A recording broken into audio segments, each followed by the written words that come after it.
Je vous salue tous. Nous continuons aujourd'hui l'enseignement sur la pensée de Dieu au sujet des maladies. Qu'est-ce que le Dieu qui nous a créés, le Créateur du ciel, de la terre, de tout ce qui s'y trouve, le Père du Seigneur Jésus-Christ, notre Père, pense au sujet des maladies? Est-ce que c'est sa volonté que les hommes soient malades? Est-ce qu'il rend souvent les gens malades?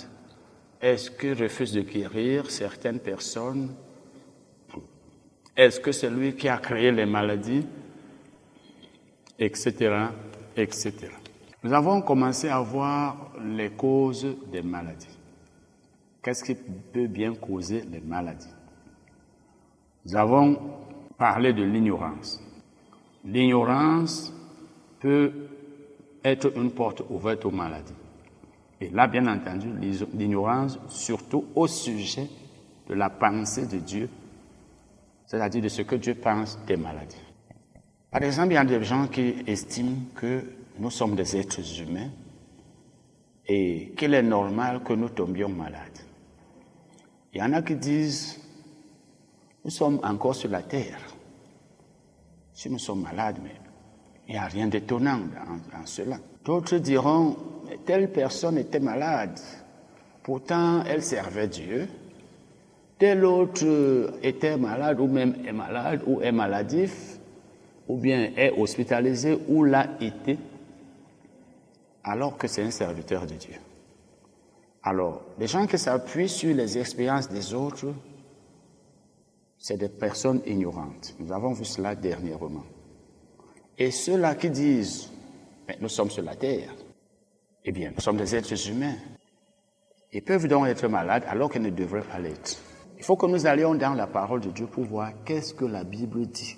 Quelle est la pensée de Dieu? Qu'est-ce que Dieu lui-même dit?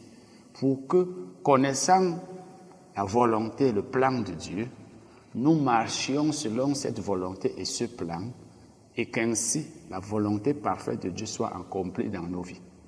Parce que nous ne pouvons pas être en bonne santé si nous pensons que la volonté de Dieu est que nous soyons malades. Nous allons laisser les maladies nous frapper, nous allons tomber malades, nous allons même ouvrir les portes au diable, et lorsque nous serons malades, nous ne saurons pas que c'est nous-mêmes qui en sommes la cause. Nous avons donc parlé de l'ignorance. Maintenant, nous allons parler de la désobéissance. La désobéissance est aussi une porte aux maladies. La désobéissance, ça veut dire Dieu vous demande de faire quelque chose et vous ne le faites pas. Dieu vous interdit de faire quelque chose et vous le faites. Le chrétien peut donc tomber malade. Un chrétien peut tomber malade parce qu'il a désobéi à Dieu. Maintenant, la désobéissance, elle est même synonyme du péché, parce qu'on va aussi parler des péchés. La désobéissance, ça peut être à la parole écrite, ça peut aussi être à la parole orale. C'est-à-dire, Dieu t'interdit ou t'ordonne de faire quelque chose dans la Bible. Tu fais ce qu'il t'a interdit, ou alors tu refuses de faire, tu t'abstiens de faire ce qu'il t'a ordonné. C'est la désobéissance. Par exemple, Dieu te demande d'aller annoncer l'évangile à une personne, et c'est même d'abord écrit, mais le Saint-Esprit peut aussi te le dire. Donc, tu désobéis à Dieu, ou du moins à ce qu'il a dit dans la parole, ou bien même tu lui désobéis lorsqu'il te parle par le Saint-Esprit. C'est toujours la désobéissance. Qu'est-ce que le Saint-Esprit t'a demandé de faire? Le Saint-Esprit te demande par exemple de faire un don à quelqu'un, tu ne le fais pas. Et souvent c'est de façon répétitive, c'est-à-dire lorsque tu as désobéi à Dieu plusieurs fois, cela peut ouvrir une porte au diable. Surtout quand tu ne t'es pas repenti, quand tu ne t'es pas rendu compte que c'est un péché, ou bien tu t'en es rendu compte mais tu n'as pas confessé ce péché, ou bien même tu l'as confessé mais tu ne l'as pas abandonné. Vous savez, il ne suffit pas de savoir qu'on a péché, mais il faut qu'après qu'on l'a su, on le confesse ce péché. Il ne suffit pas non plus de confesser le péché, mais il faut qu'après qu'on l'a confessé, on l'abandonne. Quand nous ne savons pas que nous avons péché, eh bien, et nous sommes malades, là, cela est dû à notre ignorance. Mais lorsque nous savons que ce que nous avons fait est interdit dans la Bible ou nous a été interdit par le Saint-Esprit. Ou bien, ce que nous nous sommes abstenus de faire, ce que nous n'avons pas fait, nous a été ordonné dans la Bible ou alors par le Saint-Esprit qui est en nous, parce que chacun de nous a le Saint-Esprit, eh bien, ça c'est de la désobéissance et cela peut être une porte ouverte aux maladies. Et vous allez donc comprendre que beaucoup d'entre nous sommes malades parce que nous avons désobéi à Dieu qui nous a demandé de faire telle chose, mais nous ne l'avons pas faite, ou qui nous a interdit de faire une chose, mais nous l'avons faite. Voilà juste quelques exemples que je donne comme ça. Donc, il est possible qu'une personne tombe malade parce qu'elle a désobéi. Peut-être Dieu t'a demandé de prêcher l'évangile à quelqu'un, il t'a demandé d'aider quelqu'un, il t'a demandé de soutenir quelqu'un financièrement, etc., etc. Il y a beaucoup d'autres exemples. Nous allons parler maintenant des péchés. Les péchés sont aussi une cause de maladie. On peut tomber malade à cause du péché ou à cause des péchés. Nous allons lire tout à l'heure les psaumes, un passage des psaumes. Lorsque vous lisez dans la Bible, Dieu avait dit au peuple d'Israël, nous avons vu cela il y a quelque temps, Dieu a dit au peuple d'Israël, si vous gardez mes commandements, si vous obéissez à ma voix, si vous mettez ma parole, mes commandements en pratique, eh bien, vous ne tomberez pas malade, vous ne serez pas malade. Donc la volonté parfaite de Dieu était que les Israélites ne tombassent pas malades, qu'ils ne fussent pas atteints de maladie. Et nous avons vu qu'il a même dit, j'éloignerai du milieu de vous toute maladie. Ça veut dire que vous ne serez jamais malade. Les maladies seront loin de vous. Si, mais il avait posé des conditions. Si. Ce qui voulait dire que si le peuple d'Israël ne lui obéissait pas, s'il lui désobéissait, s'il ne gardait pas ses commandements, s'il ne les mettait pas en pratique, s'il n'écoutait pas sa voix, il tombait malade. Il tomberait malade. Mais ce n'était pas la volonté parfaite de Dieu, bien entendu, parce que ce n'est pas tout ce qui nous arrive qui est la volonté de Dieu. Il y a des choses qui nous arrivent alors que Dieu ne voulait pas qu'elles nous arrivassent, mais elles nous sont arrivées parce que c'est nous-mêmes qui avons causé cela. Nous allons donc lire le psaume 117, versets 17 à 20. Psaume 117, versets 17 à 20. Les insensés, par leur conduite coupable et par leurs iniquités, s'étaient rendus malheureux. La Bible parle aussi du peuple d'Israël. Leur âme avait en horreur toute nourriture et ils touchaient aux portes de la mort. Il faut voir, la Bible dit, ils touchaient aux portes de la mort. Ils touchaient aux portes de la mort. Donc ils étaient sur le point de mourir. Dans leur détresse, ils crièrent à l'Éternel et il les délivra de leurs angoisses. Donc, étant dans la détresse, ils ont crié à Dieu, ils ont demandé son aide, ils l'ont appelé au secours. Maintenant, qu'est-ce que Dieu fit après qu'ils l'eussent appelé, après qu'ils l'eussent invoqué? La Bible nous dit, après qu'ils eussent crié à lui, il envoya sa parole et les guérit. Il les fit échapper de la fosse. Vous voyez donc, c'est parce qu'ils avaient péché. Ils avaient péché, nous l'avons vu, ils avaient péché. Vous voyez, la Bible dit ici, les insensés, au verset 17, par leur conduite coupable et par leurs iniquités. Donc, ils étaient coupables de quelque chose. Ils avaient fait quelque chose que Dieu leur avait interdit. Par leur conduite coupable, donc par leur péché et par leurs iniquités. Ils s'étaient rendus malheureux.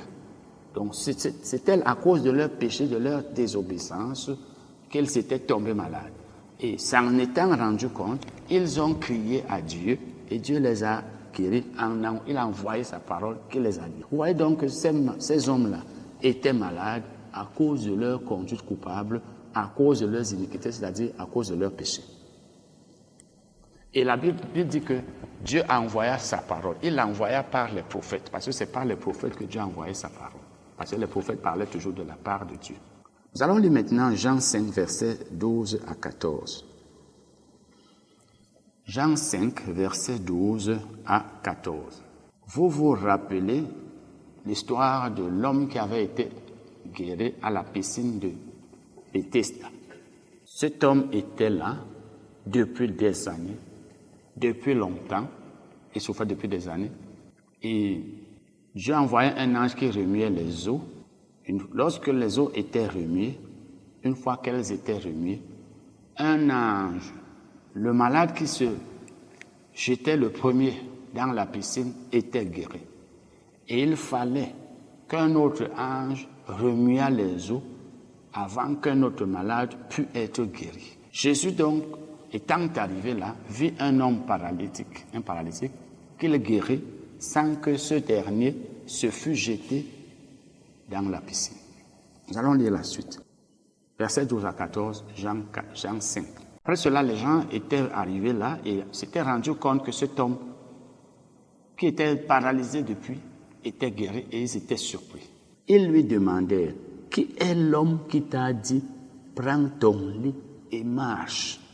Mais celui qui avait été guéri ne savait pas qui c'était, car Jésus avait disparu de la foule qui était en ce lieu.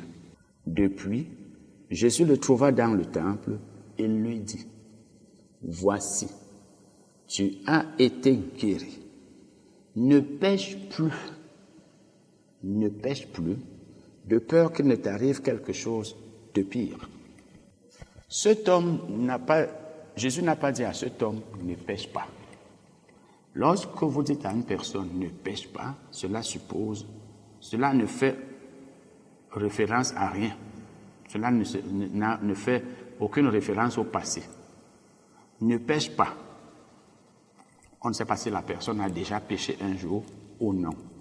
Si on s'en tient à tes paroles. Mais lorsque vous dites à quelqu'un, ne pêche plus, cela veut dire que cette personne a péché auparavant. Mais il ne faut plus qu'elle pêche. Il ne faut pas qu'elle pêche encore.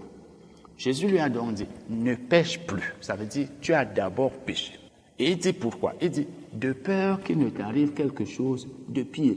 Ça veut dire, si tu pêches encore comme tu as d'abord péché, quelque chose de plus grave que ce qui t'est arrivé va t'arriver. Ça veut dire que c'est parce que tu as péché auparavant que tu es tombé malade. Maintenant, si tu pêches une seconde fois, tu seras récidiviste.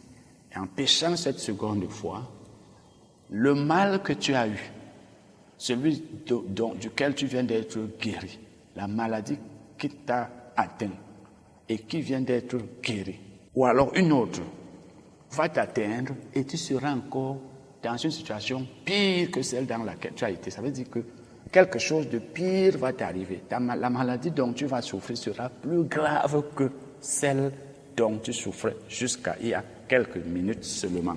Donc Jésus voulait lui dire, si tu pêches encore, tu vas être plus gravement malade. Vous voyez donc que c'est parce que cet homme avait péché qu'il était malade, et c'est au cas où il péchait encore qu'il allait tomber encore gravement malade, plus malade même qu'il ne l'avait été. Donc voilà un exemple pour nous montrer que les péchés sont des portes ouvertes aux maladies ou alors des causes de maladies. Nous allons lire un autre passage dans les épîtres, 1 Corinthiens 11, versets 27 à 30. 1 Corinthiens 11, versets 27 à 30. Ici, bien sûr, Paul s'adressait aux Corinthiens qui étaient des chrétiens comme nous, et il est même en train de s'adresser à nous aussi, parce que les épîtres, c'est des lettres écrites à toutes les églises, aussi bien à celles qui étaient là au moment où ces épîtres étaient écrites qu'à ceux qui vivent aujourd'hui. Donc, c'est à toi et à moi, et à nous tous, que Paul est en train de parler ici, ou alors que Dieu est en train de parler ici par Paul. C'est pourquoi celui qui mangera le pain ou boira la coupe du Seigneur indignement sera coupable envers le corps et le sang du Seigneur. Vous voyez, il dit ici, celui qui mangera le pain ou boira la coupe. indignement la coupe du Seigneur. Parce qu'on peut manger la coupe, on peut manger le pain, on peut boire la coupe dignement, on peut aussi le faire indignement. Ça veut dire qu'on ne le méritait pas. On n'était pas censé prendre cela. Eh bien, Paul dit donc ici, la personne qui fera cela indignement sera coupable envers le corps, c'est-à-dire envers tout le corps de Christ, et envers le sang de Jésus. Et il dit maintenant au verset 28, que chacun donc s'éprouve soi-même et qu'ainsi il mange du pain et boive de la coupe. Paul était en train de parler ici de la Sainte Seine, ou alors du repas du Seigneur, pour dire, si quelqu'un prend le repas du Seigneur sans le mériter, donc indignement, il pourra tomber malade, et nous allons le voir.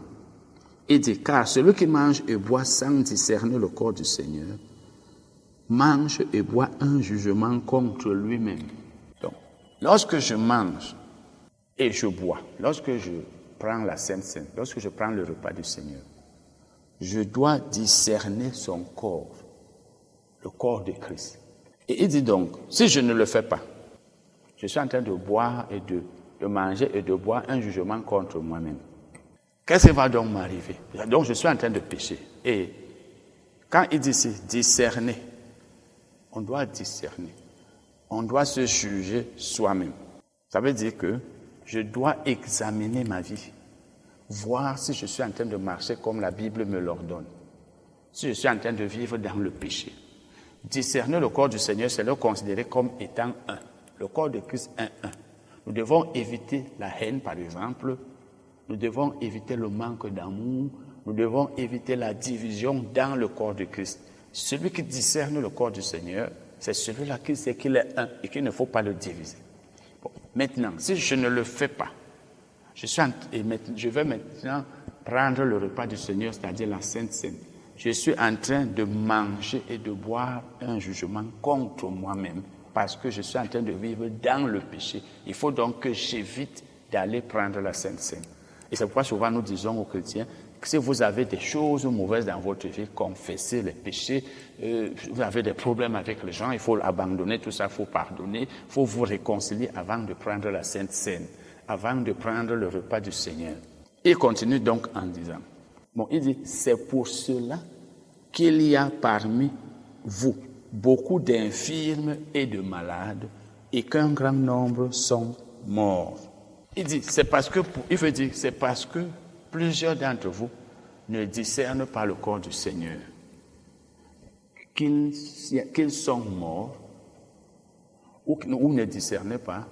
C'est la raison pour laquelle certains sont malades, c'est la raison pour laquelle d'autres sont infirmes.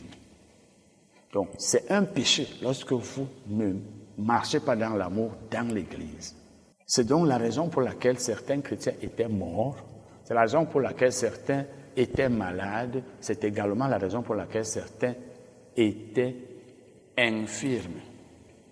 Donc, on peut mourir, et là, c'est une mort précoce. On peut mourir avant le temps de Dieu parce qu'on a commis des péchés, parce qu'on a fait des choses qui ne sont pas agréables à Dieu. On peut être paralysé, on peut être infirme à cause de cela, on peut être malade à cause de cela. Vous voyez donc que tout ce que Paul nous dit ici, c'est à cause des péchés. Donc, le chrétien qui pêche donc peut tomber malade. Le chrétien qui pêche, ou surtout qui vit dans le péché, peut tomber malade. Il peut même mourir avant le temps. Il peut être infirme parce que les infirmités, ou du moins l'infirmité, vient du diable. Rappelez-vous de l'histoire de cette femme qui, dans Luc 13, a été guérie parce qu'elle avait un esprit qui la rendait infirme, mais Jésus a dit, cette femme, cette fille d'Abraham, que Satan a lié. Donc c'est Satan qui lie les gens. C'est Satan qui met en eux les infirmités. Il faut donc que nous nous jugions nous-mêmes. Si nous ne le faisons pas, nous serons jugés. Si nous ne le faisons pas, nous serons malades. Nous pouvons même être infirmes, nous pouvons également mourir. Donc, il y a des chrétiens qui sont morts et d'autres mourront. D'autres sont tombés malades d'autres tomberont malades. Il y en a qui sont infirmes, d'autres seront infirmes parce qu'ils n'auront pas fait ce que la Bible leur demande de faire. Donc, prenons garde à la vie que nous menons si nous ne voulons pas tomber malades. Amen.